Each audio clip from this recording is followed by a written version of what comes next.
Morning बच्चों।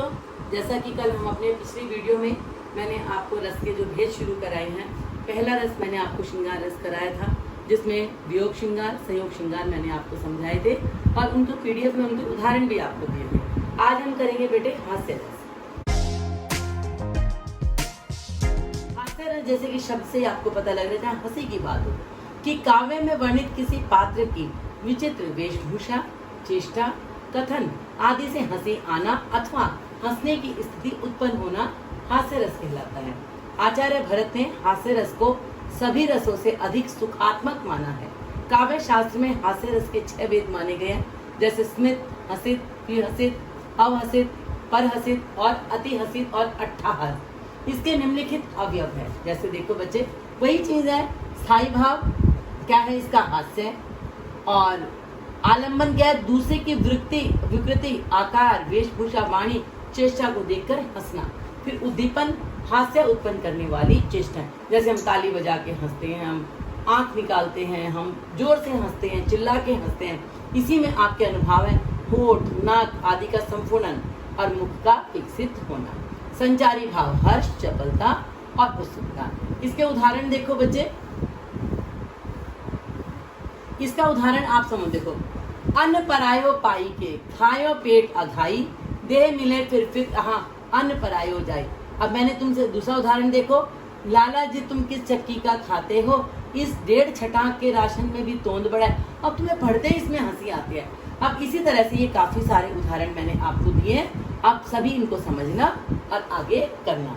अब इसी का अगला भाग हम करते हैं वीर रस। तीसरा रस हमारा कौन सा बच्चे? वीर रस।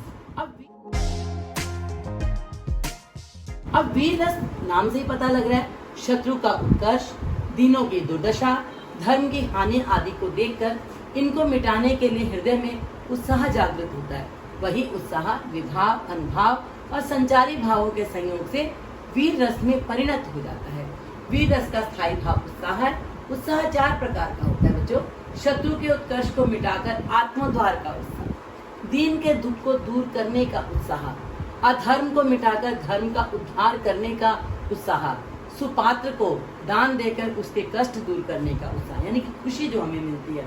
उपयुक्त उत्साह के भेद के आधार पर वीर रस के भी 4 भेद माने जाते हैं। वो आपको समझने की जरूरत नहीं है, सिर्फ आपको वीर रस को ही समझना है। अब वीर रस के उदाहरण में जैसे देखो, स्थायी भाव क्या है? उत्साह। आश्रय क्या है? नायक, वीर पुरुष। आलंबन क्या है? शत्रु, दीन एवं अधर्म। उद्दीपन क्या है? युद्ध के बाजे, शत्रु की हरकतें। अनुभाव क्या है? अंगों का फड़कना, रोमांच, गर्जन करना। संचारी भाव क्या है? कंप, गर्व, हर्ष, आवेग, रोमांच। अब उदाहरण देखो बच्चों इसका। मैं सत्य कहता हूँ सके सुकुमार मत जानो मुझे, यमराज से भी युद्ध में प्रस्तुत सदा जानो मुझे। अब जब अभिमन्यु युद्ध भूमि में जाकर शत्रुओं का सामना करने के लिए कहते हैं, तो श्री कृष्ण को लगता है कि अभी कोमल बालक है, शत्रुओं का सामना कैसे करेंगे। तब अभिमन्यु कहते हैं कि हे सखे, तुम मुझे कोमल बालक मत समझो, मैं युद्ध भूमि में यमराज का भी सामना कर सकता हूँ। द्रोण क्या, यदि देवराज इंद्र भी मेरे सामने आ जाएं, तो भी वे मुझसे कभी जीत नहीं सकते। अब बच्चे इसको अब समझो। यहाँ स्थायी भाव क्या है? उत्साह।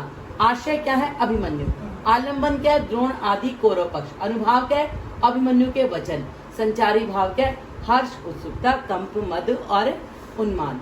बच्चे मैंने आपको आज 2 ही रस कराए हैं, क्योंकि मैं इनके उदाहरण भी आपको साथ साथ दे रही हूँ।